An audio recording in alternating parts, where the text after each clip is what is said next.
Good evening and welcome to the Kaiser City Council in regular session. Today is Monday, June 15, 2020. I'd ask the city recorder to please call roll. Councilor Herrera? Here. Councilor Parsons? Here. Councilor Smith? Here. Council President Freeman? Here. Mayor Clark? She is excused. Councilor Reed? Here. And Councilor Kohler? Here. Thank you. If you are able, will you please join me in standing for the flag salute? I pledge allegiance to the flag of the United States of America and to the republic for which it stands, one nation, under God, indivisible, with liberty and justice for all.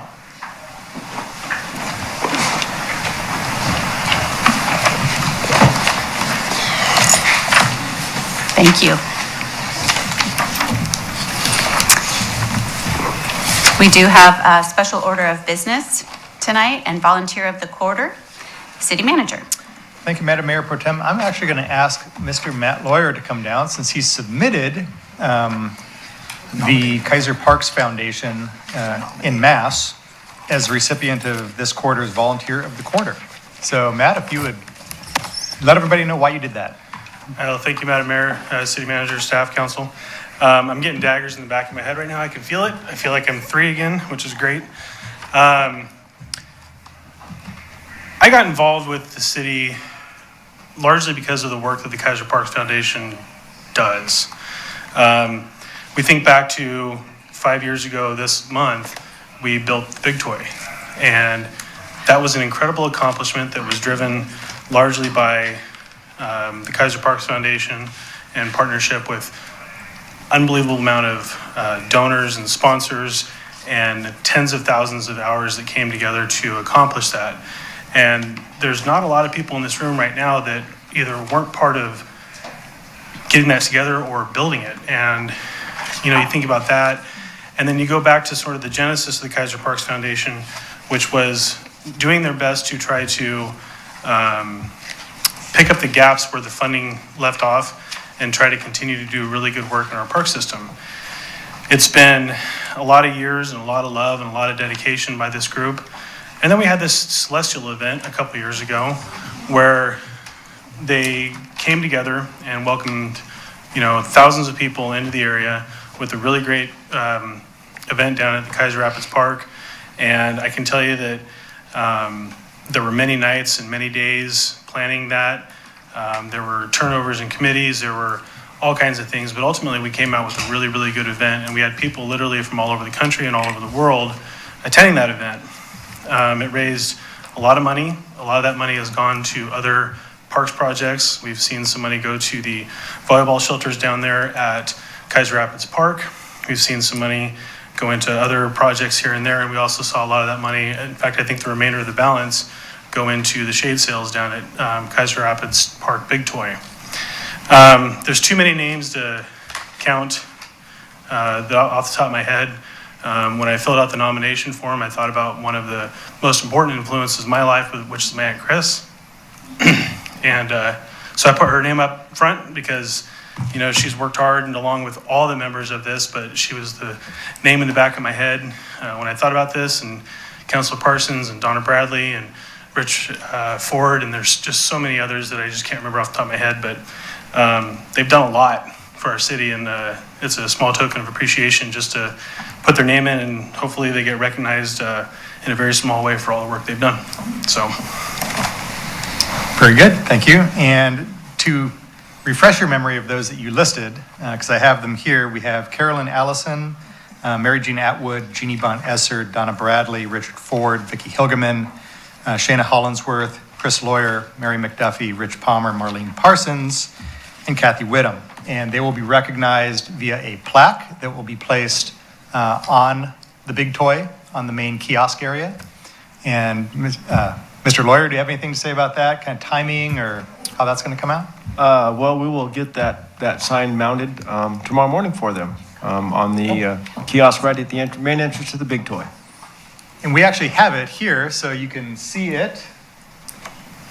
But, No, it's actually not hanging out. so there you have it, and that'll be placed on the Big Toy.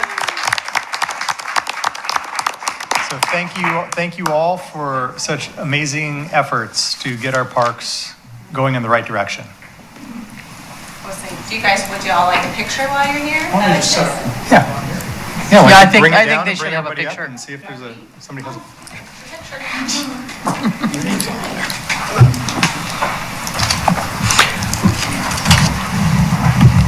I'd just like to say too, while we're setting up for the photo op, that the Eclipse event was one of the very first things I did on council with Councilor Parsons, and I was just so impressed with the Parks Foundation and everything that they did to help with that event. It was a huge undertaking, and they are fully deserving of this. Camera's not picking up. It's good, it's Okay, you're gonna take yourself. I'll take it. Come on up. Okay, that's. Come on, guys, we'll just represent. All right. Come on, Greg. Come on. Oh, we're just taking the picture. Okay, act like you want to be here. Okay. I know it's a stretch. Let's see if we get all the words in here. Boom, okay. Now, we'll sell these for $1.25 a piece. All right. Thank you so much.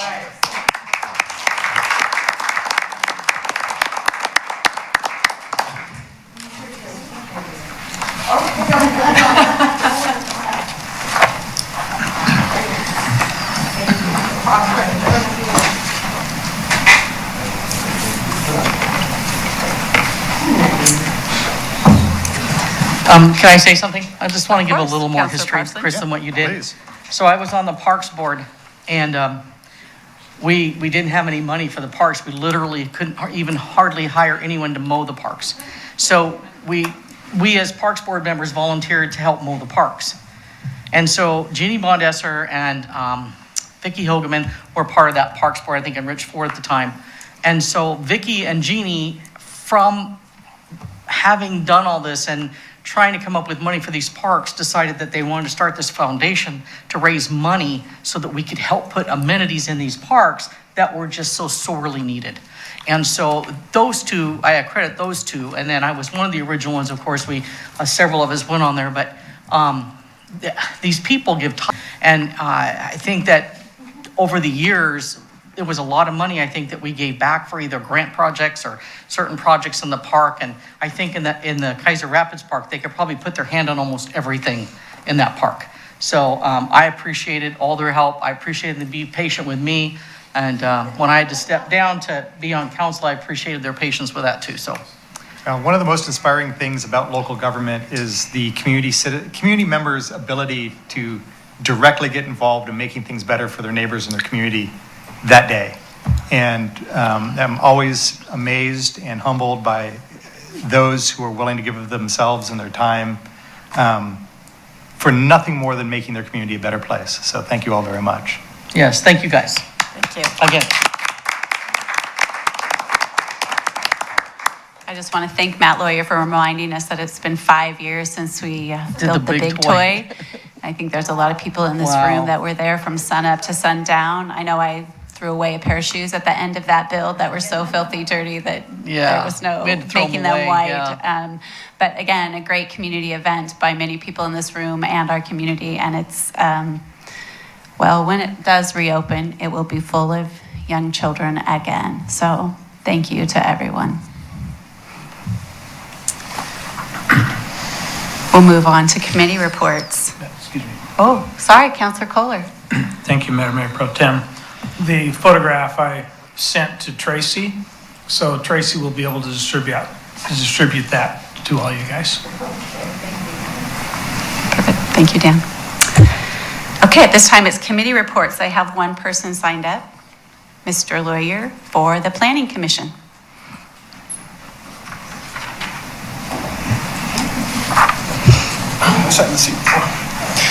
Okay, so once again, Matt Lawyer, Kaiser Planning Commission. Thank you again, Madam Mayor, Council, and staff.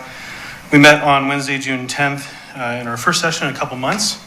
We were one person down, but Shane handled himself fantastically and we got to review the text amendment for sections 3.106 and 107, which is the property line adjustment and partitions. Specifically, we were looking at timelines related to extensions for those particular sections. Typically, an applicant would apply, they get 1 year, and then they're have to come back and reapply for that same permit. The Planning Commission looked at that. Ultimately, we made a recommendation to council to approve the text amendments for that, those two sections, including a third section, which was necessary in order to not have to create a bunch of challenges and going back and forth. It's the same language in the code, more or less. But instead of a 1 year time frame from initial application period, it's a 2 year time frame from the initial application period that the original permit is good for, and then they can apply for a 1 year extension within 30 days of the expiration of their original time frame. If that extension is not submitted within that prior to that 30-day period, basically we kind of start things over, and the permit extension would be allowed so long as nothing in the development code precluded them from moving forward. So if there was a change in the development code, they'd have to start over and start with the new language. So I think that was about it. We had a good conversation. It was one of our shorter Planning Commission meetings. We've canceled the July meeting. It came to our attention that the planning staff have some pretty big items on the agenda coming to us in August, and so we wanted to make sure to give them enough of a window to be able to get that done. And so we'll be looking forward to reconvening once again in August. Questions for Mr. Layer? No? I just want to say congrats. The Planning Commission, I have the privilege of being the council liaison, and I'm always impressed with the work that the Planning Commission does along with all of our committees, but this one has been a huge learning curve for me, and so it's been awesome to watch all of the work that's coming forth. So you guys will be busy in the next few months. So thank you. All right, thanks. Councilor Kohler, was that your hand raising? No? Okay. Since I didn't see you earlier, I want to make sure. Perfect. Anyone else? Anyone else here to give a committee report tonight? I only had Matt sign up, so I just want to make sure. No? Okay, thank you. So moving on to public testimony. This time is provided for citizens to address the council on any matters other than those on the agenda scheduled for public hearing. We do have 3 public hearings tonight. The first one is the City of Kaiser, the charter revisions. 7B is a resolution exemption of professional services agreements for carving of Kaiser Cultural History Pole from competitive bidding and awarding agreement to Oregon 3D Art and Chainsaw Sculptures LLC. Item 7C is a resolution for authorization for supplemental budget for general fund non-departmental resources and non-departmental requirements. Is there anyone here that would like to provide public testimony other than what's not on the agenda tonight? Okay.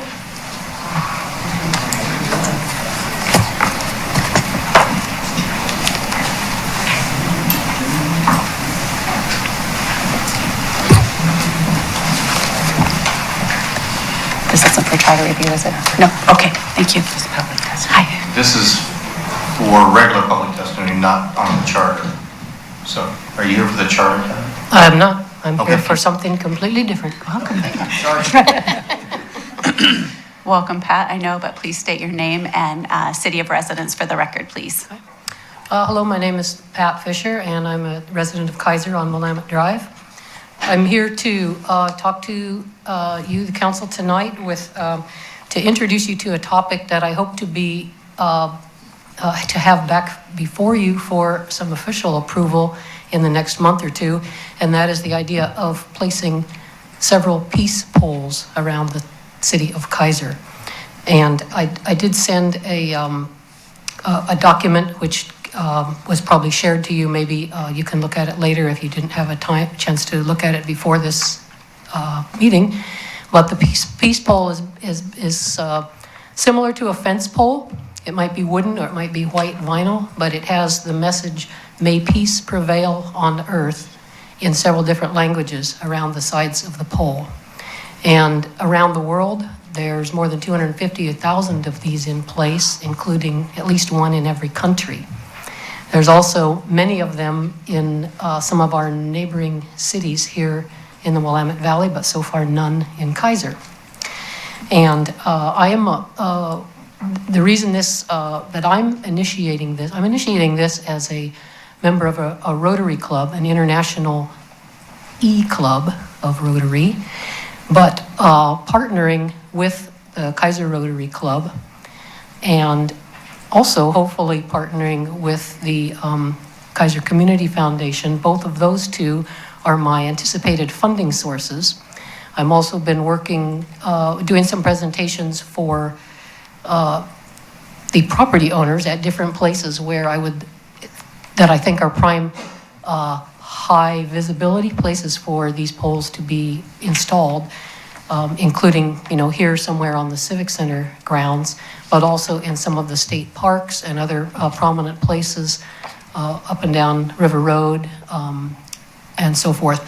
Now, last week, I was at the Parks Board meeting, and the Parks Board, in which Councilor Herrera was present that night, supported the project and approved the putting some of these poles in some specific parks. So with that, I have one piece of the puzzle starting to go into place, which is some confirmed sites. So then I will be circling back around to both the Kaiser Rotary Foundation and Kaiser Community Foundation to try to get the funding securely in place. And also circling back to the Fire District Board and the Arts Commission, and then hopefully back to you folks for approval. As I understand it, you do need to approve the location on city property in certain locations if it's visible from a road. So that is what I'm working on, and I hope to see you soon with a formal request, and I'd be welcome to entertain any questions now. Thank you, Pat. Councilor Parsons? Thank you, Mayor Pro Tem. Pat, so when you say pole, I'm trying to visualize this pole. Are you talking like a pole like this and the lettering's on the side? Like a four-sided fence pole. Oh, a four-sided fence. Okay. And it can have the message in 4 languages or Okay. 8 languages. Okay, perfect. Around the 4 sides of the pole. Awesome. I was just trying to picture what it was going to look like, but And I did, so in your email, you'll, I guess, receive some examples. There's Okay. also a nice site you can look at the Family Buildings Blocks office in Salem on State Street. Okay. Very nice installation there that would give you an idea of what it looks perfect. like. Great. Thank you, Pat. Thank you. Councilor Herrera? Thank you, Madam Mayor Pro Tem. I was gonna, she actually stole my thunder. I was gonna say, go down and building blocks and you'll see one. Actually, in my hometown of Seguin, Texas, there are several. In fact, there might be like 50 of them. Wow. But the first question that comes to mind was cost, and then you think of graffiti, right? Mm-hmm. And it's kind of incredible because they're relatively not expensive, but they're almost, and my cousin happens to be the parks guy over there, and I was curious, but he says that it's almost they have one central downtown. It's almost like sacred. Nobody ever messes with peace poles. And the beautiful thing is they're in different languages.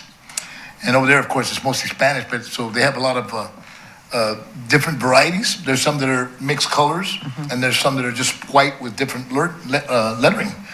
And just, if you haven't looked up peace pole, check out, just Google it sometime and look at it. I mean, you'll be fascinated. They're all over. And I wasn't familiar except my hometown until she brought that up in our parks.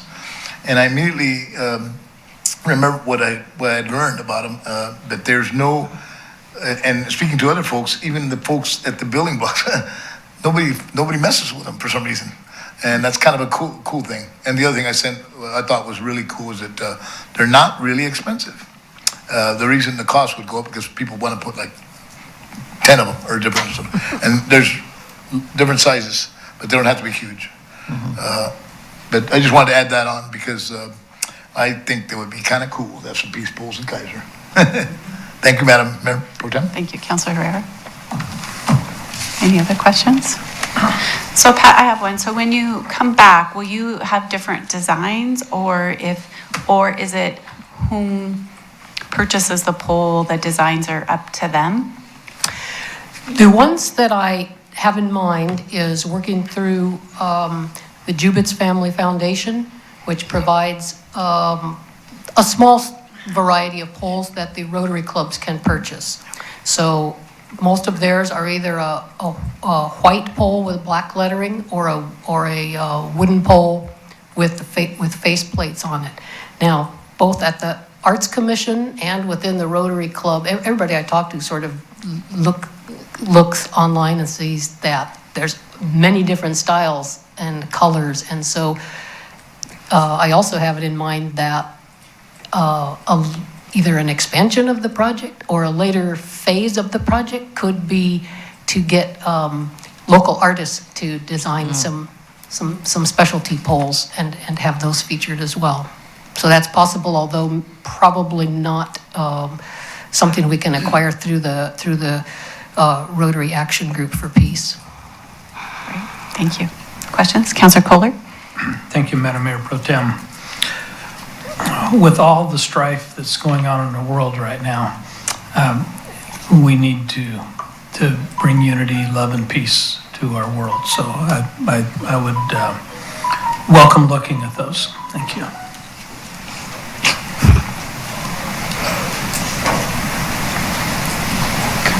Sorry.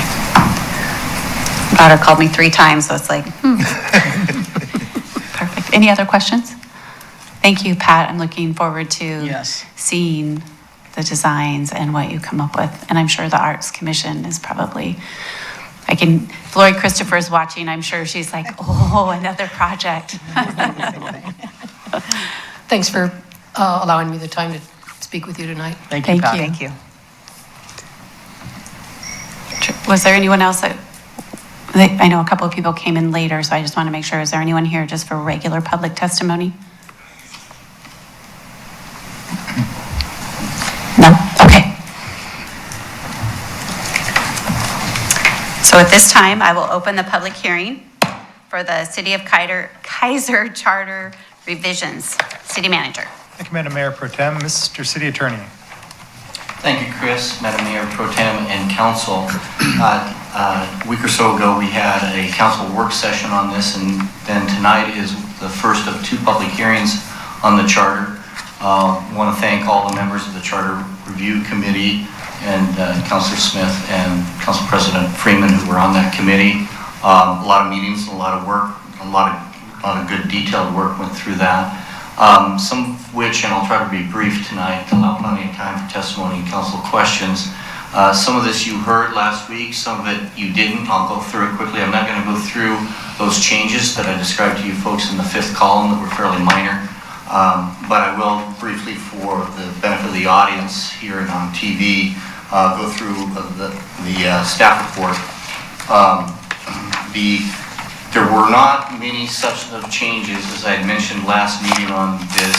The committee felt that the League of Oregon Cities version for format and readability was better, but essentially did not really want to make too many substantive changes from the Kaiser version, although and this isn't every single one, but this maybe the major ones.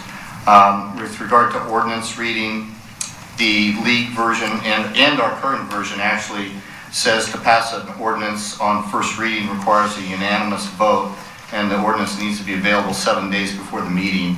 The council procedures and our standard practices has the packet ready on Wednesday, 5 days before the meeting, not 7. So the suggestion is to change that to 5 days, and that's in section 4.2. The committee felt that the term elector, which is used in at least a half a dozen places or more in the charter, would be better as registered voter, which it is the same thing. It's a more familiar term, so that was a suggestion that was in the draft charter. The third change is the city manager appointment was a little inconsistent. Actually, it was slightly inconsistent even in our current charter with regard to the appointment or removal of the city manager. The current version says that it requires 4 votes to remove the city manager and a majority to hire the city manager. And then another place that says a majority to remove. Well, a majority and 4 votes are not always identical, as you know. If you only had 5 folks, 3 people would be a majority. And so the suggestion from the committee was to make it consistent and require 4 votes regardless of what the quorum or the attendance was, 4 votes to either remove or appoint a city manager. So that section was changed.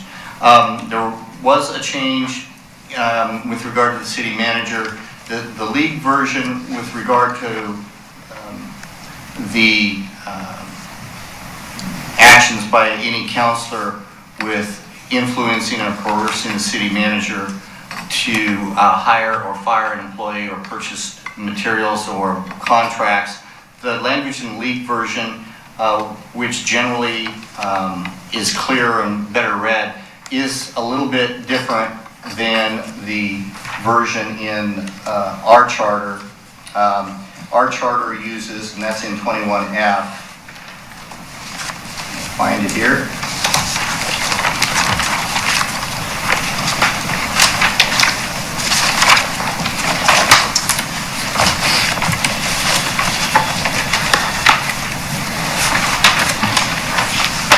Our version of the charter says no member of the council shall directly or indirectly by suggestion or otherwise attempt to influence or coerce the manager in the making of appointment or removal of any office or employee.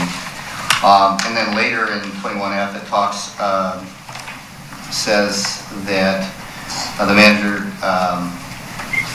is not to, councilor is not to attempt to exact any promise relative to the appointment of any candidate for manager or discuss directly the matter of specific appointment.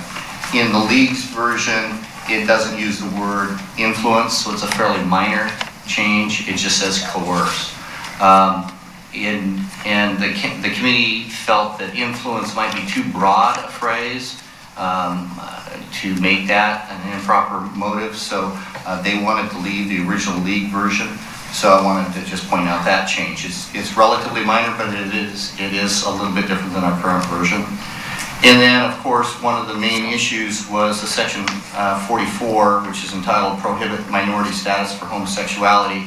Also was called, back in the days of the OCA, was no special rights. We used that term.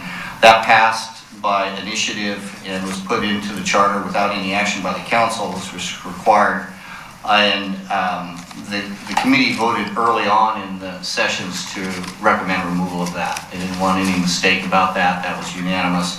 And there was really no argument about that should be removed. That section is by state law moot and without effect, but is still in the charter and needs the vote of the people to remove it. So those were the 4 substantive changes. And again, I went over the next 4 issues with you folks, but I'll do it for the benefit of the audience. There were 4 items that the committee called deferred items. Ultimately, they decided not to make a change, but there was a fair amount of debate, at least on a couple of them. The first one was whether or not you want to retain an at-large council where councilors represent all the city, or do you want it like Salem has, which is a ward system? The committee eventually determined at the last meeting, or actually the April meeting, that they did not want to change that and retain the at-large system. The other issue that came up is whether or not there should be head-to-head elections. Every 2 years, half the council, the mayor runs every 2 years. The other councilors have 4-year terms. Every 2 years, half the council is up for election, 3 councilors every 2 years. And right now we have what we call head-to-head elections. Any candidate runs for a specific position. The question was whether or not you want to have more of a top 3 version, so that everybody runs against everybody, and whoever the top 3 are would be elected. And the committee determined, no, we want to keep the at-large system that we have now. The third one was whether or not 2-year terms would be better than 4-year terms. Again, the committee determined that they wanted to keep the 4-year terms. And finally, the last one was with regard to vacancies. In some cities, such as Salem, if a vacancy in one of the council offices occurs, if it's less than a year, if it's over a year left, in Salem and other cities, then there's a special election. In Kaiser, it doesn't matter when the vacancy occurs, it's by appointment. After a fair amount of discussion on that issue too, the committee determined they wanted to keep it as it is with appointment rather than have a special election. So with that, I was not planning on, and I know you folks will appreciate this, going through each charter section by section. I would hope that you've all taken the opportunity to read that carefully. If not, I would really urge you to do so between now and the second public hearing on July 6th, because it is important you understand what these changes are. I mean, they're not substantive, but it is a little different format. I think I would agree with the rest of the committee that it reads a lot better than the current version. So I'm very thankful to the committee and the work that went in that, and I especially appreciate my assistant, Tammy Harms, who's here taking notes tonight, on all her work on that, and Debbie Lockhart as well, too. So with that, I'd be happy to answer any questions. Councilor Herrera. Thank you, Madam Mayor Pro Tem. Mine's more of a comment. I just want to thank the committee for the hard work they put in this. You know, I went in this thing with a goal, kind of like we all did, to remove the language that we don't like. And I actually have a history with this. I was actually one of the folks protesting that when they actually came into our town. And I was saddened that our community, by 55%, approved it. And I just couldn't believe it. I was like shocked, but I wasn't shocked. So I applaud you guys for all the hard work, 7 months of work that you put in this.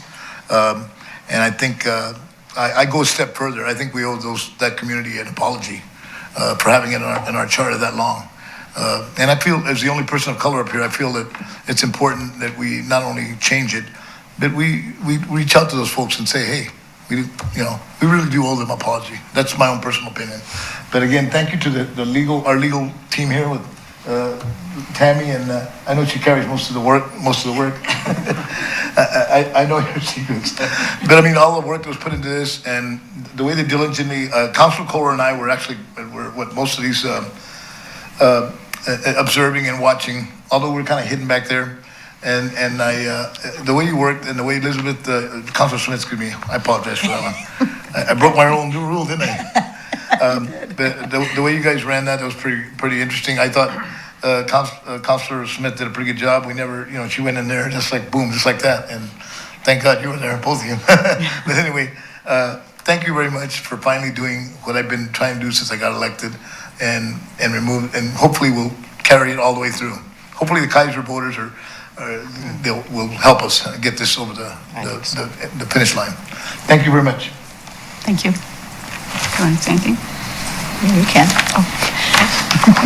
I will echo Councilor Herrera. I really want to thank the committee members who really did their homework.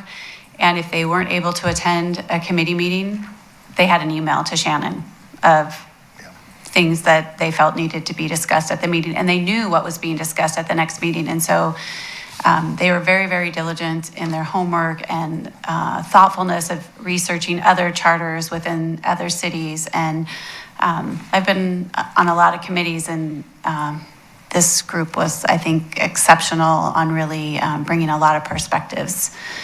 A lot of great discussion, and so I was glad to be a part of it. So any other comments, questions before I invite our first person up? Did the public hearing get over? Yes. Yes.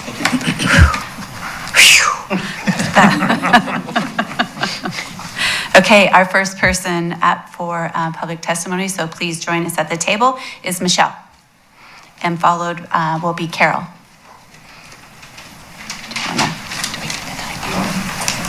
Okay, do you want to do the timer? I got to figure out how to do it first. What? There we go. Got to have the clock on, right? Yes. Yes, very good. And it will beep when you have 1 minute left. Okay, sounds great. I shouldn't take that long. Good evening. For the record, my name is Michelle Roland Schwartz. I'm a Kaiser resident in the southwest area of Kaiser, but I'm also here in my capacity as executive director of the Oregon Sexual Assault Task Force, which is also based here in Kaiser. And I'm here to speak in regards to the charter, section 44 Michelle, of the charter. I'm Yes. sorry to interrupt, but can you pull the mic closer so they I can hear sure you? can. Thank you. Is that better? Oh, yes. Oh, okay, very good. So I'm here to speak about section 44 of the charter.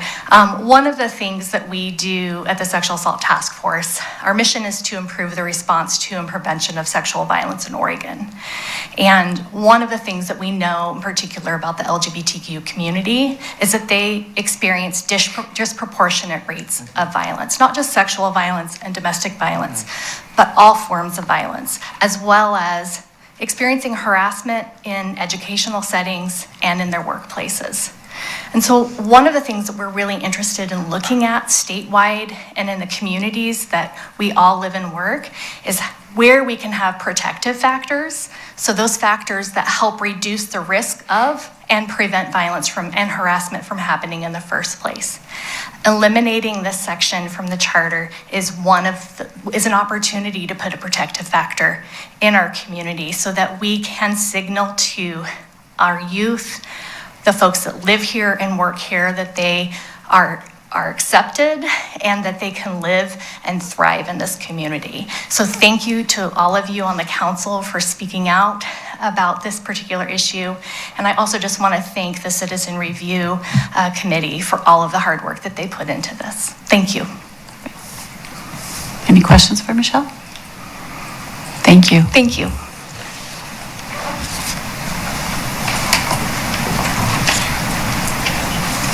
Carol?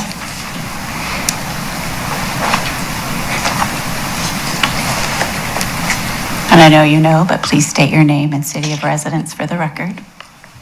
I don't know. I'm very forgetful at times. My name is Carol Dorfler, and I live in Kaiser. And like Councilor President Pro Tem Kim Freeman and Councilor Herrera, I want to thank everybody that was on that committee. I sat through 2 of those meetings, and it was tedious. And Mr. Johnson, superb. I mean, every single, I will tell you, every single word was read. So, to Gary Whalen, Broderick Pack, Kathy Lincoln, Rick Kuhn, Shannon Flowers, Ray Marin, Pat Fisher, Kim, Elizabeth, Counselor, Shannon, and Debbie Lockhart, and Tammy for sitting there word by word. So thank you very much. It was very tedious. Any questions? No, any questions for Carol? No, thank you, Carol. Thank you. You're very welcome. Thank you. Thank you.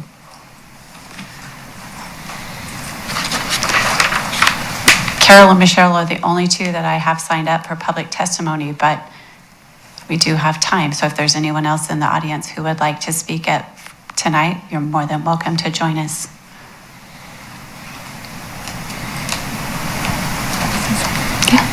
Okay, Councilor Smith. Thank you, Madam Pro Tem, Madam Mayor, however we say it.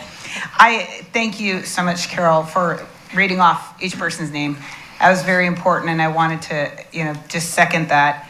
It was tedious. It was an immense amount of talent in that room, experiences and backgrounds that I honestly going in had no idea what these people were bringing to the table. And boy, we really as a city and a community lucked out that they stepped up to take on this very important task, and it is. And I just really want to tell the community and explain, this is, it may not seem like the time to change something like this. I know there's a lot of government distrust and such, but I would just implore each person watching, talking about this, to read the document, to read the previous document, to see the changes and understand that they're not they're not pulling one on you. This isn't like we're changing some big, we were so intentionally leaving this alone for the purpose of removing Article 44. That was our goal from the get-go. It was the council goal. And I thank Eric Howell from the Keizer Times. He testified, and I think that when he testified that day, it switched a lot of our perspectives as to how we needed to move forward on this. And I thank him for that with his story regarding McNary High School students that are threatened and harassed. And in this community, this just can't happen anymore. And I want personally to get that stain off of our history, off of our legal documents. And I hope that this community really gets behind this and helps us make this change, because as Councilor Herrera said, it got on there in 1993. I graduated in 1993. It is far past time to remove this. So thank you again to the committee for all your work. And I look forward to working with the council to get this out there into the community and to the voters to move it forward. So thank you. Thank you. City Attorney. Madam Mayor Pro Tem, yourself and Councilor Smith and Carol, I did want for the record to note that at the first meeting, I did warn the committee that this was boring. So you do recall that, right? I said to them, I don't know what you thought this was going to be about, but it's probably not going to be very exciting for you. It was good. So I'm not closing the public hearing because this will be carried forward to our July 6th meeting. So anyone in the audience, if you so chose not to have public testimony or provide it tonight, you do have another opportunity on July 6th, and that is open to any community member. You're more than welcome to attend with our nice audience that we have tonight. So thank you for everyone that is here tonight, but we will continue this public hearing through July 6th. All right. We did have Attorney Johnson. Yes. Can I just seek clarity? We did have a written testimony in reference to the charter review. Is that just in our packet, or do we need to read that? That's from the chamber? No, I thought we had more than one actually. Was there another one from, was that the one from Jonathan? Yes. Yeah. No, we're not required to read Okay. that from the record. We noted it for the record, and it's in the minutes, and so that document will be part of the agenda packet. Okay. I do want, thank you for reminding me, I do want to make sure all the counselors saw that though and observed that. Okay. And in the previous packet for the work session, I believe we had testimony from the committee public forum. So back in April. So. Okay. Perfect. Thank you. Councilor Reed. Thank you, Madam Mayor Pro Tem. I also wanted to point out that the last, on the packet that's available online for this meeting, and there is several pages at the end that summarize the changes that are being made. So in effort of transparency, if you are wondering what is actually being changed, and if you want to go through all those commas and periods and all of the intricacies, this is available for the public. So again, this is a very transparent process, and if you are wanting to check up on and see exactly what is being proposed as changes to our charter, it is available. Thank you, Councilor Reed. Okay, moving on to item 7B. It is a resolution exemption of professional services agreement for carving of Kaiser Cultural History Pole from competitive bidding and awarding agreement to Oregon 3D Art and Chainsaw Sculptures LLC. And with that, I'll open the public hearing. City Manager. Thank you, Madam Mayor Pro Tem. Mr. City Attorney. Thank you, Chris, Madam Mayor Pro Tem and Council. You may have heard that they're looking at moving forward with a second story pole out front of the Civic Center here. The Kaiser Public Arts Commission, KPAC, has been working on this. We really did not get a lot of activity when we did the request for proposals or RFP for the first pole. It turned into, frankly, quite a headache when we had to try to do it twice. The committee is recommending we go with the artist, which is Oregon 3D Art and Chainsaw Sculpture LLC. that did the first poll for the reason that we got so little interest and because we want kind of the same artistic point of view, if you will, for the second poll. Consequently, we need to do a public hearing and exempt from the bidding procedures. Although it's under the amount for the formal procedures, it's still over the dollar amount for the informal procedures. So that's before you tonight. The poll, and I won't go through the entire staff report, but the story poll or cultural history poll project's been proposed since 2017. I think the idea actually went back further than that, but that was when they formally were working on it. The funding is believed to be available from Keizer Community Foundation for a grant of $2,000, and then is funding another $5,000. In addition to that, the Kaiser Rotary Foundation has, and we did get approval of that, foundation been for $3,000, and then KPAC has a $1,500 line item in the city's budget for a total of $11,500. The first poll was $10,000. And consequently, the committee had certain issues that they wanted on that. You might recall you approved the basic design at the last meeting, and so I won't go into that, but we have prepared an agreement. It's not part of the packet, but we are prepared to go forward with that agreement with them following the public hearing, if there's no objection, by passing the resolution and awarding that contract to Oregon 3D Art and Chainsaw Sculptures, LLC. So with that, I'd be happy to answer any questions. Are there any questions? Nope. And at this time, I do not have anyone that signed up to provide public testimony for this. Is there anyone in the audience who would like to provide public testimony? Okay. Seeing none, I will close the public hearing. Councilor Herrera. Thank you, Madam Mayor Pro Tem. I'd like to, first of all, thank you, Shannon, for that great. I move that the Kaiser City Council adopt Resolution R 2020, exemption of professional services agreement for carving of Kaiser Cultural History Pole from competitive bidding and awarding agreement to Oregon 3D Art and Chainsaw Sculptures, LLC. Second. Okay.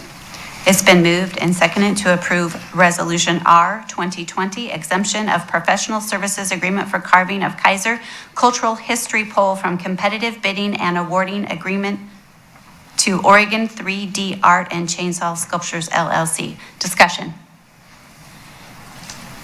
Hearing none, all those in favor, please signify by saying aye. Aye. Opposed? Motion carries with one absent. Thank you.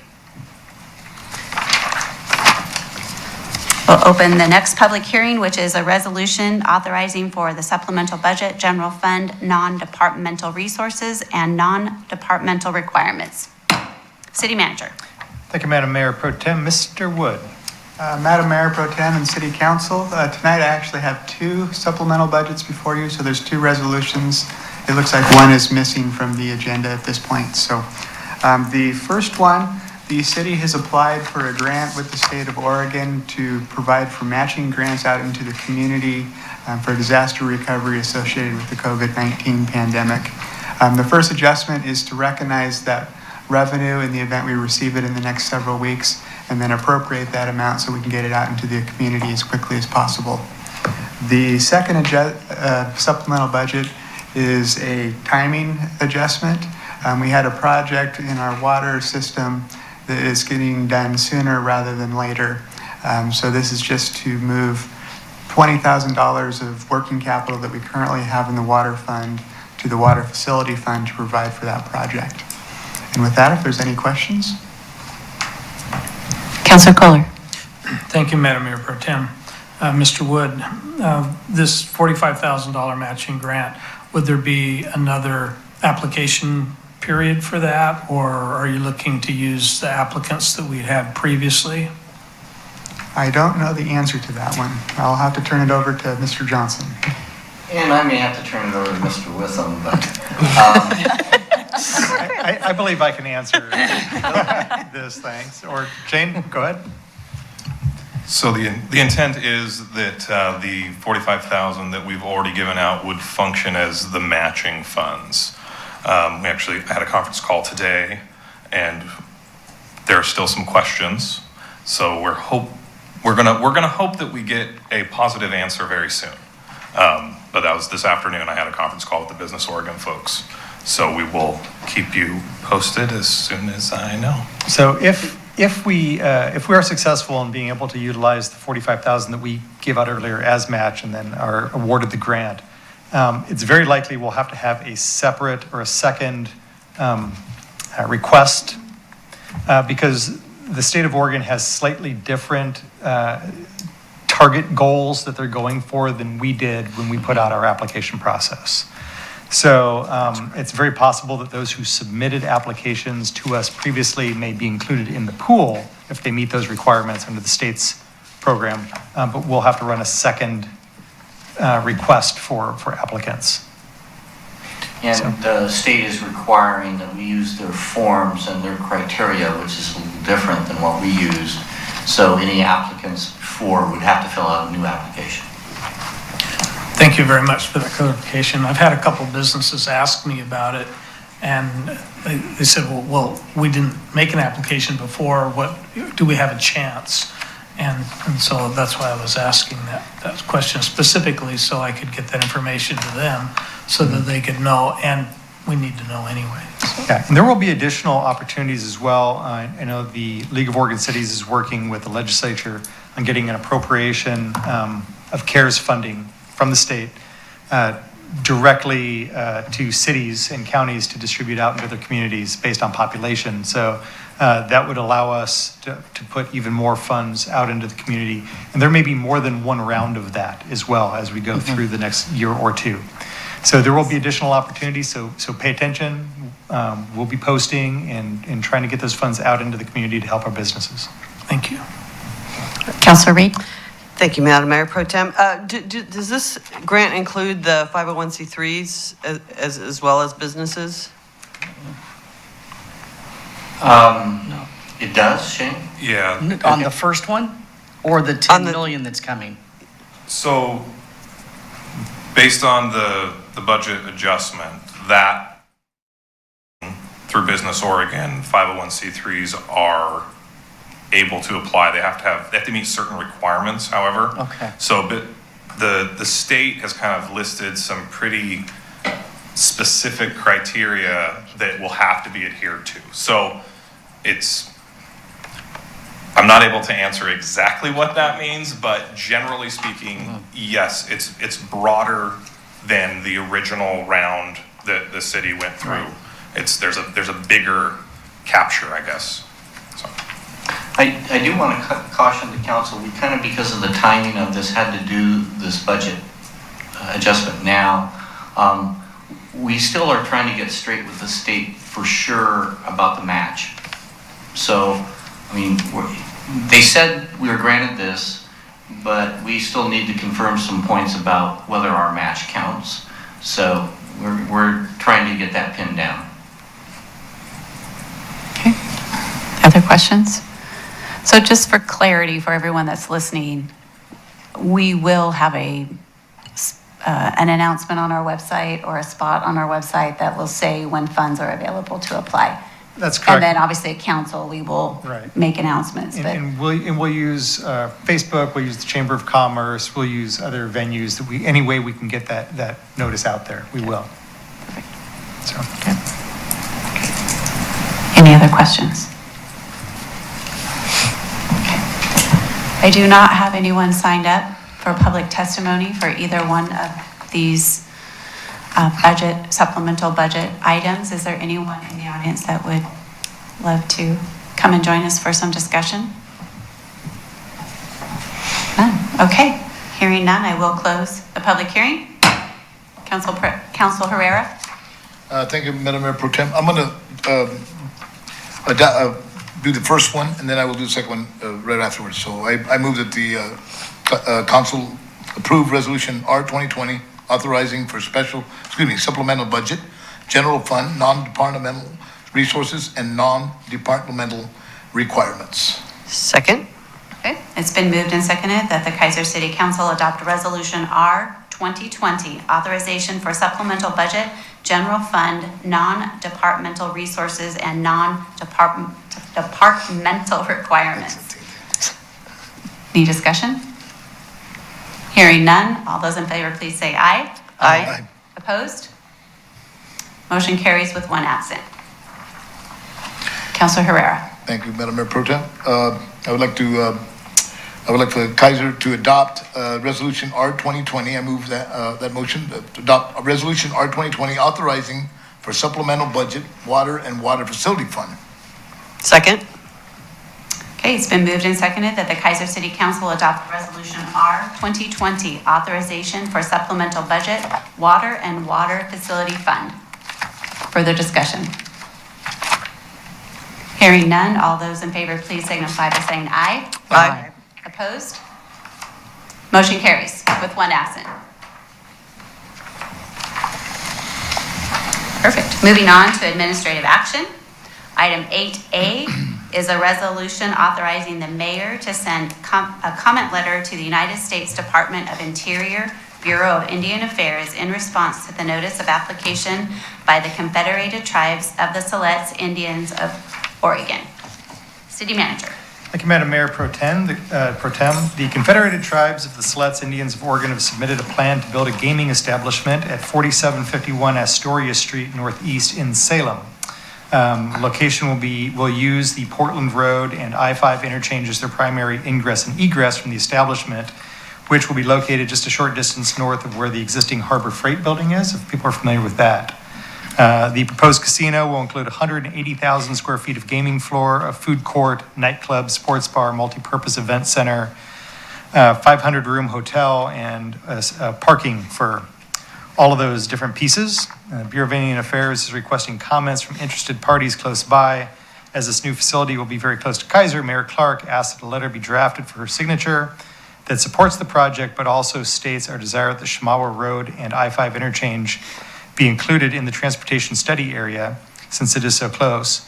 And then Council President Freeman requested that we request that the project include employee housing sufficient to provide for the needs of the employees who will work at the site. The letter of comment is attached for your review and is recommended City Council approve the attached resolution authorizing the mayor to sign the comment letter, which will then be submitted to the Bureau of Indian Affairs as part of the record for this proposed project. Thank you. Councilor Parsons.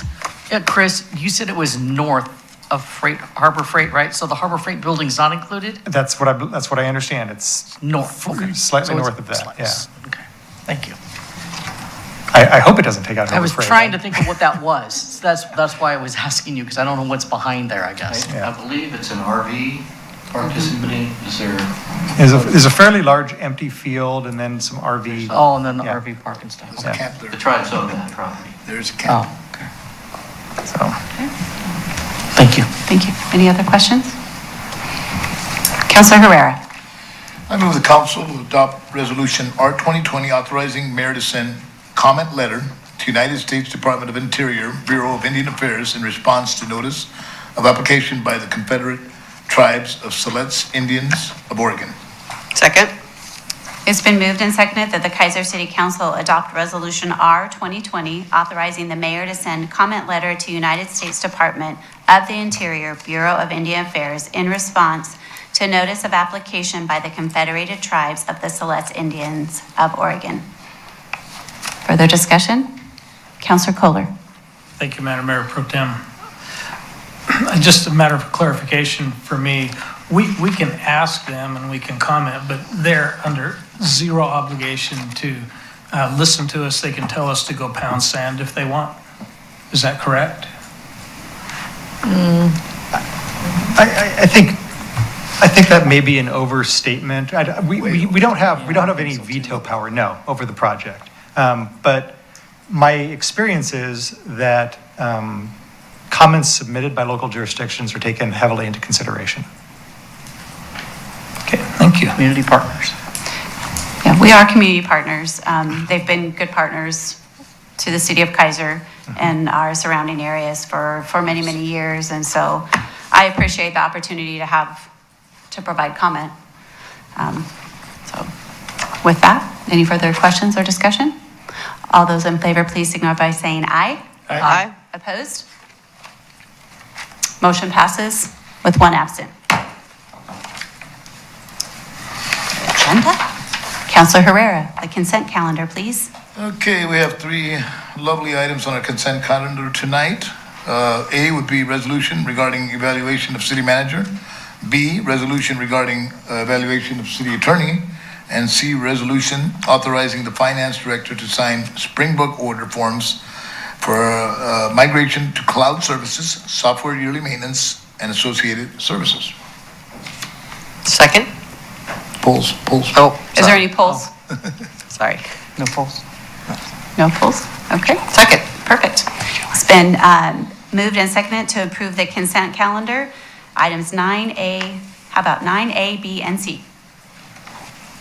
Discussion? Nope. I will mention that item C does include the HRIS piece that the council was very interested in, so. And for those watching, the HRS is the human resource system that we've been wanting to have to help our human resource department. This system will allow them a lot of assistance without hiring a person. So we're grateful for that. Councilor Reed. Thank you, Madam Mayor Pro Tem. Just to add on to that, just to note that that is one of our goals as far as providing enough resources and staffing to make our city staff more efficient. And so this is directly applicable to accomplishing that goal. We still have a lot to do, but that is one important piece. So I just wanted to make that comment. So noted, and thank you to Mr. Wood for ensuring that happens for us. Okay. With that, all in favor, please by signifying by saying aye. Aye. Opposed? Motion carries with one absent. Council liaison reports. Oh, well, there you go. Councilor Kohler. Thank you, Madam Mayor Pro Tem. I appreciate the opportunity to give a little bit of a report of what's been going on. There's a couple things, if I get my notes here put together. The Traffic Safety Bike Ped Committee met, and it's been a while since we did that. And, Robin Wilson came and presented cookies as a thank you to the committee, and we appreciate the volunteer coordinating committee coming and doing that. They've been busy putting together a sidewalk connectivity project report and review, which I'm sure that we will hear more about later. Pat Fisher announced that she will be resigning from the Traffic Safety Bike Ped Committee meeting after the July 9th meeting, cited other commitments and two other committees, and we will miss her on that committee. Lots of comments about the work sidewalks on Delight Street, which I'm sure we'll hear more about also later. Sunday was Flag Day, and I thought it appropriate to just talk for just a brief second about flags and what it's about and why. I'm an undertaker by trade, and I see flags folded at funerals a lot. And so there's, as I've learned about the flag and its meanings and what that's all about, I'd like to share just a little piece about the meaning of the 13 folds. So the flag folding ceremony represents the same religious principles on which our great country was originally founded. The first fold of our flag is the symbol of life. The second fold is a symbol of our belief in eternal life. The third fold is made in honor of remembrance of the veteran departing our ranks, who gave a portion of his or her life for the defense of our country to obtain peace throughout the world. The fourth fold represents our weaker nature. As American citizens trusting in God, it is Him we turn to in times of peace as well as in times of war for His divine guidance. The fifth fold is a tribute to our country. The words of Stephen Decanter, our country, in dealing with other countries, may she always be right, but it is still our country, right or wrong. 6. The sixth fold is where our heart lies. It is with our heart that we pledge allegiance to the flag of the United States of America and to the republic for which it stands, one nation, under God, indivisible, with liberty and justice for all. The seventh fold is a tribute to our armed forces, for it is through the armed forces that we protect our country and our flag against all enemies, whether they be found within or without the boundaries of our republic. The eighth fold is a tribute to the one who entered into the valley of the shadow of death, that we might see the light of day and to honor our mothers to whom it flies on Mother's Day. The ninth fold is a tribute to womanhood. It has been through their faith, love, loyalty, and devotion that has molded the character of men and women who have made this country great. The 10th fold is a tribute to Father, who has also given his sons and daughters for the defense of our country since he or she was first born. The 11th fold represents the lower portion of the seal of King David, King Solomon, and glorifies the seal of King David and King Solomon, and glorifies the God of Abraham, Isaac, and Jacob. The 12th fold represents the emblem of eternity and glorifies God the Father, the Son, and the Holy Ghost. The 13th and last fold, when the flag is completely folded, the stars are uppermost, reminding us of our nation's motto, in God we trust. After the flag is completely folded and tucked in, the appearance of a cocked hat, after reminding us of the soldiers who served under General George Washington and the sailors and Marines who served under Captain John Paul Jones and were followed by their comrades and shipmates in the United States Armed Forces, preserving for us the rights, privileges, and freedoms we all enjoy today. May she ever wave over the land of the free and the home of the brave. My last thought today is from Elbert Hubbard, who said, "It does not take much strength to do things, but it takes great things to decide on what to do." Thank you, Councilor Kohler. Councilor Reed. Thank you, Madam Mayor Pro Tem. I had the very interesting experience of participating in the Black Lives Matter demonstration and march during the first week of June. And our mayor was in attendance at a couple of those, as was Lieutenant Copeland and Councilor Herrera. And there was a very important community statement. And I really appreciate the fact that it was motivated by love of community, love of fellow men, and it was a peaceful demonstration. It was a voice that needed to be heard. And my family and I went one of the days, the Shamawa Road, River Road demonstrations. And then on Friday, we had the march up River Road, and my whole family was there. I was carrying my 3-year-old grandson on my shoulders we took turns. But anyway, it was a family event, and I really appreciate that we had that opportunity for our young people to get involved with that, and we can only do that when those are peaceful. And I learned a lot in this process. One of the most vociferous opponents during the march was a gentleman who was yelling, "All lives matter, all lives matter," as in opposition to Black Lives Matter, which was an interesting point. One of the demonstrators had a sign that read, "All lives matter when Black lives matter." And one of the things that I came to understand here is the Black Lives Matter does not take away from the fact that all lives matter. Instead, it focuses on an issue that needs to be improved and needs to be resolved. So yes, all lives matter, but it is not in opposition to the Black Lives Matter movement. And that was something that was really important that I came to understand through this process. And so, and again, I appreciate Lieutenant Copeland's presence there, and just that was important to the community members to see that our police are on our side. They are our community supports. They are there for public safety, and that was an important statement to make. So I really appreciate all that were involved with that, and Councilor Herrera and I were protest buddies, and I appreciate that. Thank you very much. You didn't get flipped off though, like I did. What's that? You didn't get flipped off like I did though. Well, lots of work yet to be done, and we appreciate that. Thank you. We had the Workcenter session on the charter evaluation, and again, you saw tonight the public hearing part of that, and that is important for us as a council to understand the details of that as we proceed into this. And yes, it might be tedious, but it is very important. And so I appreciate being able to understand that thoroughly.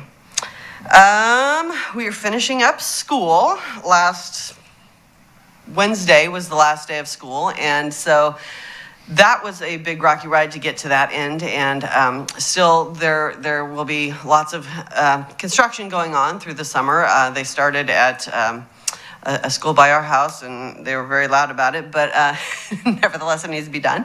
And that's important work to be doing, and I appreciate all the efforts that are going into that. And furthermore, the district is looking into various options for the fall. The fall is a giant question mark. As you know, we have no idea what that will look like, and so we have lots of people trying to figure that out. And I am going to take a couple of weeks off and not worry about it for right now. But anyway, that will be an interesting process. The graduation, the McNary graduation, and I'm sure the private schools as well are being very creative about their graduations this year.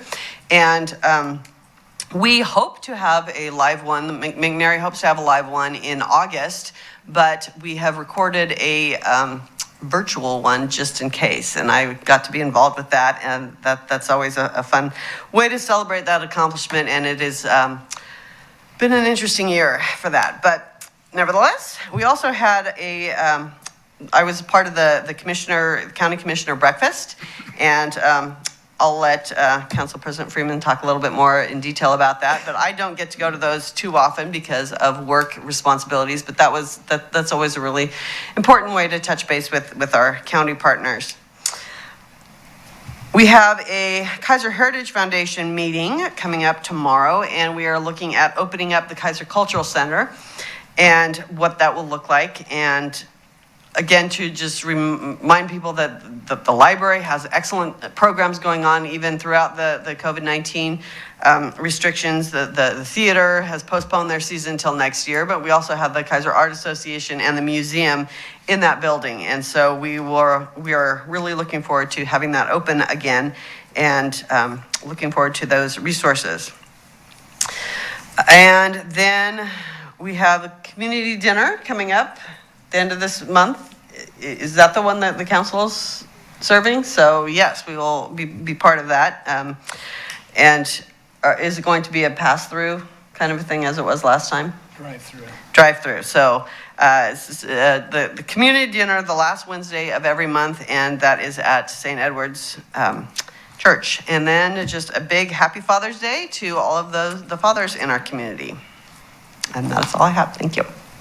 Thank you, Councilor Reed. Councilor Herrera. Well, I was surprised. He skipped over us. Okay. That was actually a very, very nice working together, and thank you to Lieutenant Copeland for being there. That means that is huge when you actually show up to these things. Like we say, you can pretend to care, but you can't pretend to show up. So I really mean that. I'd like to begin with something that really made my day. I attended the Kaiser United, although I wasn't on Zoom because Zoom doesn't work at my house for some reason. But I was on the phone, and I did a little report in regards to city activity, and mostly around the charter, what we're happening. But all of a sudden, in the middle of the meeting, a young lady, which I mentored, probably 3 or 4, I get mixed up, and her name's Evelyn. I'll never forget it. But before the meeting was over, they said, somebody wants to say hi to you. And it was little Evelyn. And boy, that made my day, because she wanted to say hi to Mr. Rowland. And that just it was wonderful. Also, I attended several rallies. And, I want to shout out to all the Salem City Councilors who have been in my buddies in all all these protests, the white silent protests, the cute protests, and these were all peaceful protests and standing up to injustices, racial injustices. And Tom Anderson, Chris Hoy, who I talked to yesterday for like an hour, and he was in 30 years in law enforcement as a Clackamas County, I believe, sheriff, and several other places. And what he said really struck me, because he was in law enforcement for so long, and along with Jerry Moore, Chief Jerry Moore from Salem, our chief here, in that wonderful article he wrote. They touch on a lot of things that folks don't really talk about. They're uncomfortable to talk about. And I just wanted to shout out to those folks that stand with me in unity for racial injustice. I do want to shout out to our graduates, some of our mentees that I mentored. Alma Whalen, who is one of my mentees with Capacas Leadership Institute. I haven't seen her in a while because she had a baby, and her baby's name is Evelyn. I look forward to bringing her up before the council and introducing to you. She's brilliant. I mean, she's a college graduate, a former migrant, the whole story. Also, Gustavo Guerrero, another young man that graduated, that we watched him all through this, graduate from Western Oregon. And there's nothing like watching these little guys become young men and future leaders, hopefully. And the third graduate is Sonny Herrera, my son, who went back to school in his 30s. He was a fighter, a wrestler, always, you know. And one day it clicked, and he went back to school in his 30s. I think it was the right girlfriend, but he went back, and today he's a CPA. So awesome. Congratulations to him. And part of this movement that we're talking about, and I feel it's important that we speak out as leaders of our community. I met a man, and you met him too. His name was Andrew Daya, and he's the guy that organized this whole thing. And he's not even, I mean, I think he's only lived in Kaiser for 2 years. He from Boston, works in Salem, but he lives in Kaiser. And he and I chatted, and I just admire young people that get involved in social. In fact, he started the Keizer Justice, he calls it, and I think that was fantastic what he did. Also, I have a lot of hope with all this stuff going on. I went down to my old church in Woodburn, Oregon, where I actually attended and actually spoke with some of the folks there. And it was incredible to see the church that said on the breeder board, Black Lives Matter. And I was like, I never in a million years thought that folks would really get it finally. But anyway, and then the statement by the Kaiser Heritage that they put out on racism was beautiful. The healthcare workers, my friends, about 300 of them Thursday had a Black Lives Matter moment of silence. They actually stood on their knee for almost 9 minutes. And to watch different communities come together, City of Salem made a similar statement with NAACP and Salem Police. And so I think it's beautiful, that part of this whole thing, that people are coming together and finally realizing, you know. And we have a long ways to go, but I think we're headed in the right direction, put it that way. And I have hope. I have a lot of hope, especially with our young people. The last thing I wanted to talk about was a letter that we received in regards to our broadcasting in Spanish. And the gentleman, which is, you know, we always welcome any comments or criticisms, but this gentleman in particular basically told us that we should be doing it in Spanish, and we should go back, if we don't, I'm going to quote from his letter, assimilate to the American population, learn English, or else go back to your country. And, you know, I took great offense to that, and I answered it in my letter. But I just want folks to know that, you know, I'm sure you guys don't get a whole bunch of mail like this, but I do. And I just want you to know that there's folks out there that are resisting the fact that we're trying to reach to our Latino population. And we're out trying to do the right thing and building coalitions and building relationships with folks. And a lot of folks don't like it. And so we have to find a way to navigate this and move forward as a community together with love. And like I will repeat, you mentioned something you stole from me, but I stole from Cesar Chavez, actually. Every movement starts with love of something. In our case, the movement that I'm involved in right now is starting with love of Kaiser. And you have to answer and fight in a civil and responsible way, with words, with coalitions. That's where you get your power. And I really believe that these letters that we get, especially this one, really struck me interesting because it was very offensive to me. because we're working hard to do this for inclusion, and folks out there thinking we're trying to, are telling us to go back to our country, and this is my country. I was born in America. This is not, I mean, I speak 3 languages, and I'm very proud to speak those languages. My dad spoke 9 languages. But I just think that when people get offended, we do stuff in Spanish,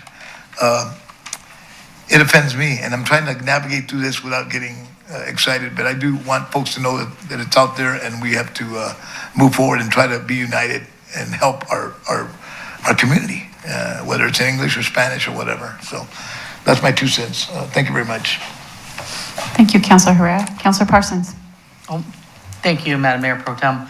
I was out of town, or I would have been joining my fellow councilors on that corner. What I did, I was in Grants Pass, and we talked about the youth being involved and the families being involved. My grandchildren, who are African American, actually participated in the peaceful protest in Grants Pass. I was very proud of them. They did it. They came back with this tremendous amount of something they've never experienced before. So I understand that a little bit. I attended the Kaiser Chamber of Commerce last week. They've officially canceled Kaiser Fest for 2020. So May of 2021. Haven't gotten rid of the parade for December yet, but you know, they haven't thought about that much because right now they're trying to help businesses, especially minority and female-owned businesses, get grants to help keep their businesses open. So they're working very hard on that right now. And I was gone on vacation, so that's all I have. Thank you. Thank you, Councilor Parsons. Councilor Smith.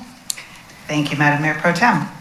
First of all, I'd like to say, Councilor Herrera, I totally stand with you on that, and thank you for reading that. Thank you for bringing that up. Thank you for those of you that I text messaged and said, hey, there's a thing going on in Keizer, and y'all showed up. Thank you for being there. I ended up getting caught up at work, but I sure appreciate you guys all going down there and representing. I thought that was really amazing.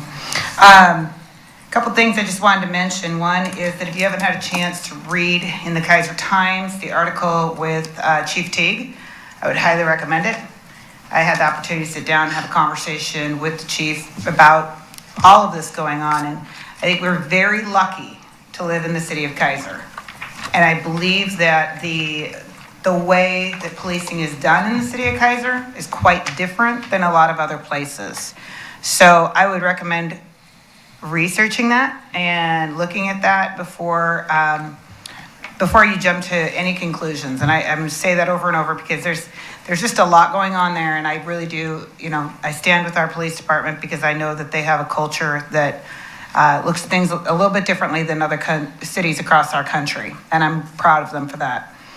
I'd also like to remind everybody, as we are out and about, we're all very excited that our restaurants are opening again, and the COVID restrictions are still in place for these people.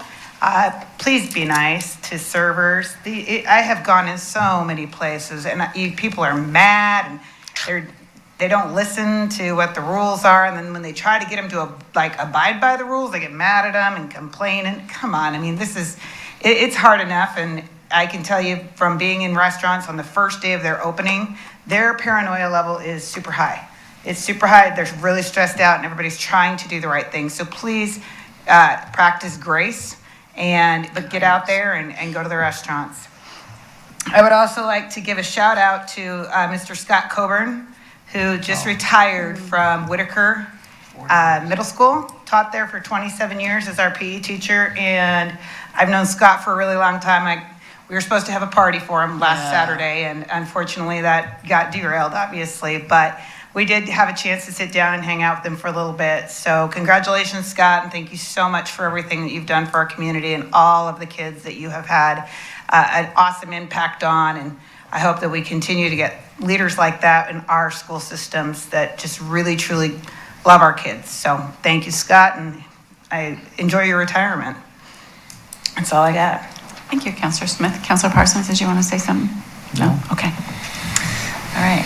Gosh, so many things have been said. So I'm sure Shane will share too, but as you heard from Matt Lawyer, the Planning Commission, we have a lot of work coming up in the next few months, and Shane really has a lot of work, and then we'll have a lot of work. So, but just when you thought the housing needs analysis and the buildable lands, BLI, we thought we were done with that. Well, guess what? It's all coming back. So just be prepared of that, dust off the report you have, because Shane's going to do a lot more work on that. We had the charter review work session, and so again, we should all be very versed. If not, please read up for the next public hearing next month. Marion County Commissioner breakfast. It was nice to be back at Sherry's this time. We always meet at Sherry's, and the month prior to that we were in this room, but it was nice for our waitress at Sherry's, who is our host, and she was glad that we were back. And we talk about a lot of things in the community, but we talked a lot about what happened at the school board meeting earlier this month, and I'm not going to go into that, but just really, really good conversation between the commissioners, the Marion County Sheriff Joe. But I think, in light of all this, there's a jam competition between Marion County Commissioner Shan Bertano and Calm Willis. They are trying to determine who makes the best strawberry jam. So I said, well, we need to include the mayor, because our mayor makes strawberry jam. So, maybe someday we'll be the tasters. Yeah, someone's right. So, but it just we have really good discussions. But I think what I really appreciate is we always have something that is just warms our heart. And who doesn't like strawberry jam? Just a reminder: all the neighborhood association meetings are on hold for summer, and hopefully, when fall resumes, we'll all be back together. If you are out and about, please slow down. I mean, I'm looking at Lieutenant Copeland. I walk a lot with my husband, and it's really scary to see how fast people are going, and that's down River Road in residential areas.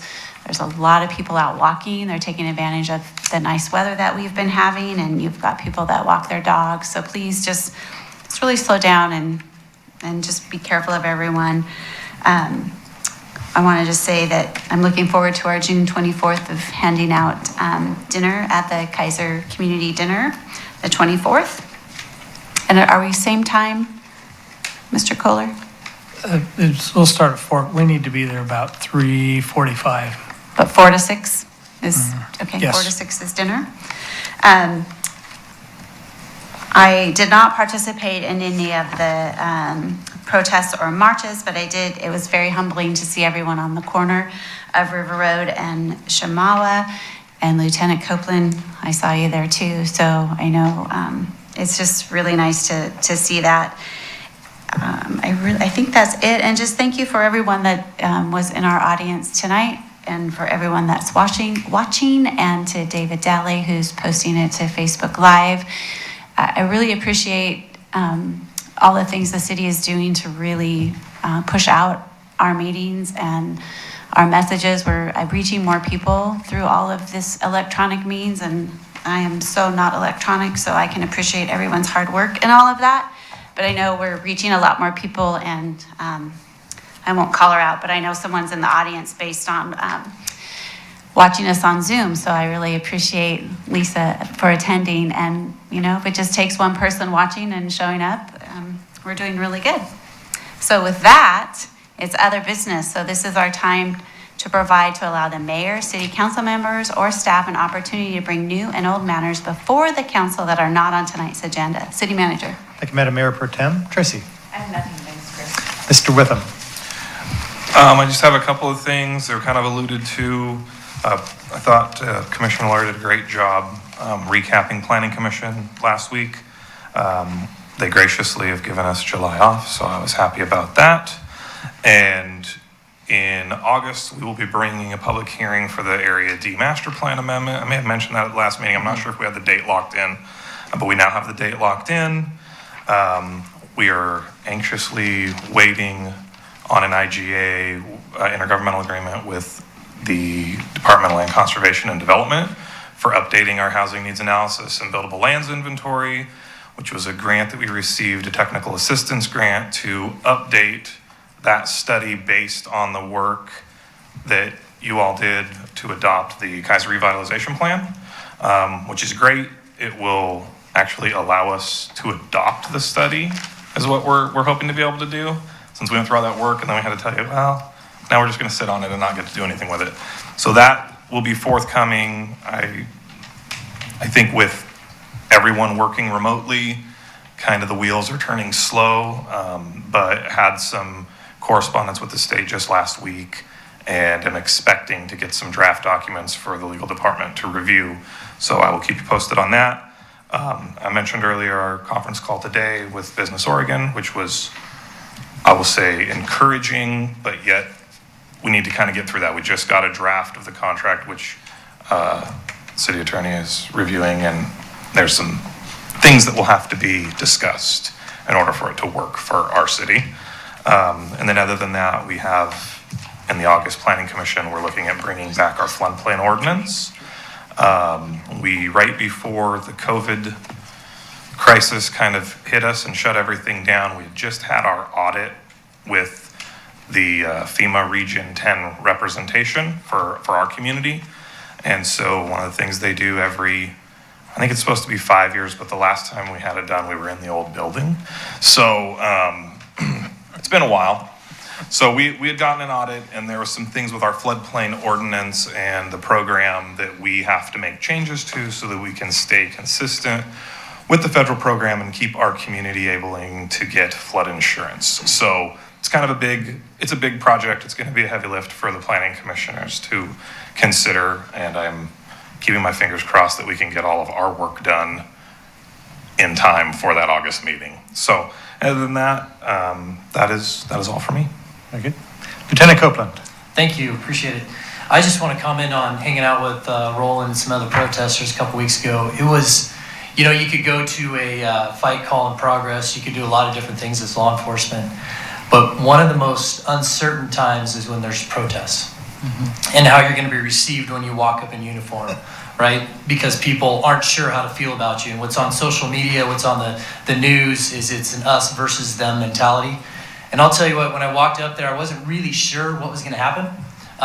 Roland was there and he greeted me with a warm smile through his mask. But everybody was great.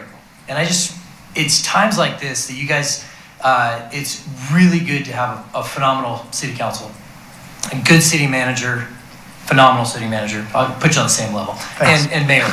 And then the community that supports us is in times where there's uncertainty or ambivalence on how to feel about law enforcement across the nation, our city just rallies around us. And we've received more love and support over the last couple of weeks. And so just to anybody out there that stopped by, there's a gal last Friday that stopped by, Angela Williams. She set this up for a group of people. There's like 30 people, kids, adults, parents, and they just stopped by to love on us.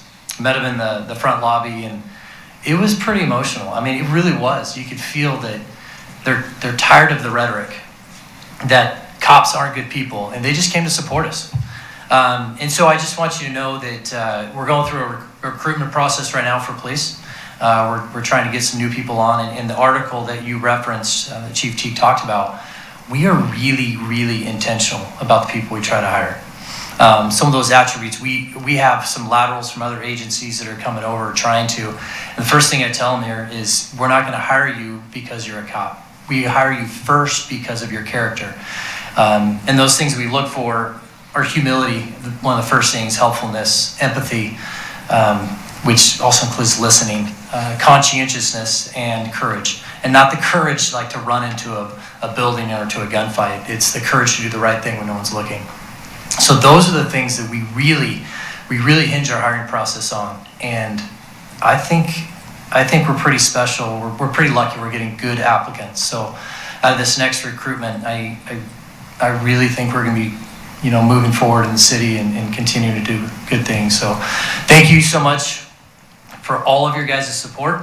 We really do feel it. And just know that we in law enforcement, we love the city in which we work. And we say it every day. We are so lucky collectively as law enforcement to serve the city of Kaiser, because you treat us really well. So we're going to keep serving away and keep loving on you guys. Thank you. Thank you. So I will mention, if you're gonna love on the police department, please do so in other ways than like cookies or sweets, because bulletproof vests are really expensive. And we don't need veggie trays and hummus. That's right. You don't need them outgrowing those things. So anyway. Councilor Kohler. Thank you, Chris. Well, what little question, this is kind of in your area anyway. Neighborhood night out, do we know what's going on with that? It has been moved to October. So the national recommendation was to move it to the first Tuesday night in October. Okay, good to know. That'll actually be a nice time of year to do that. I think so. Well, Nice not and actually warm. rough out this year. Last, I think 2 or 3 years, it's been 90 plus. Yeah, without heat stroke. The fire department will appreciate being able to hose everybody down in October. Yes. Mr. Lawyer. Thank you, Chris. Just one item tonight. Just a reminder that Shoreline Drive is going to be closed for a few weeks to through traffic from Cummings Lane to the north. Currently, it's just 1 block from Cummings to Rafael. Here in another probably about a week, that'll extend and move from Cummings to Dearborn while contractor replaces a storm drain line. There's detour signs up in place. It's an easy detour, but please be cautious. Go slow through the neighborhood on the detour route and watch for the signs for when it changes in the next week or so. That's about it. Mr. Wood. I don't have anything to add tonight. Thank you. Okay. Mr. City Attorney. Nothing tonight, thank you. Any city councilors have any questions for any department heads? Anyone? Anyone? Thank you, Madam Mayor Pro Tem. Thank you, City Manager. This time is written communications. I do not have any written communications that I have received. No? Okay. Next, we have agenda input. Our next meeting is July 6th, 7 p.m. City Council regular session. July 13th is a work session, and I know we have an agenda item for our work session, so on July 13th at 6 p.m. And then our next regular session meeting will be July 20th at 7. Anything else before Councilor Smith? Thank you, Madam Mayor Pro Tem. The Kaiser TV, just as a quick thing, was asked by Principal Julia DeWitt of Whitaker to publish their graduation on their Facebook page. So if you would like to pop on there, you will see the Whitaker graduation on Kaiser TV. It's about an hour-long video, and it has a clip of the mayor on it as well. So make sure you go to the Kaiser TV Facebook page to check out those graduates. So thank you, Mr. Daly, for mentioning that. Perfect. Thank you. So, Councilor Herrera? thank you, Madam Mayor Pro Tem. We did receive a letter. You're not going to read that letter then? I am not reading that, no. Everyone had it in their packet, and I did talk to the city attorney. Usually we read stuff so the public can hear it, or we don't do it this time, just because of the tone, or? It's totally up to the council. The mayor doesn't read very real lengthy letters. She will read things pretty frequently. It's more common that we read them when they're short. It's up to the council as a whole. If the council wants to have it read, that you can do that by motion. It's a 4-page letter. So. Is there any way to put it somewhere where folks could read it in public? So. Sure. Okay. So how would folks Should we on post TV that in listening our packet? I mean, be able to when- read that letter that I was referring to? Was it in our packet? No, but I'm just Everybody wondering, got could it it in be their mailbox, posted I with believe. the packet? We could do that, yes. We'll do that. Okay, so where would they look to find that letter, is my question. Tracy? They should look on the city's webpage after tomorrow, and it will be posted at the end of tonight's meeting's agenda packet. Is there any way you could post my response? There's no objection from council? No objection. It's a great response. Will do. We can do it. Thank you very much. Thank you. Any other items before we adjourn? Comments? No? We will adjourn at 8:39. Thank you.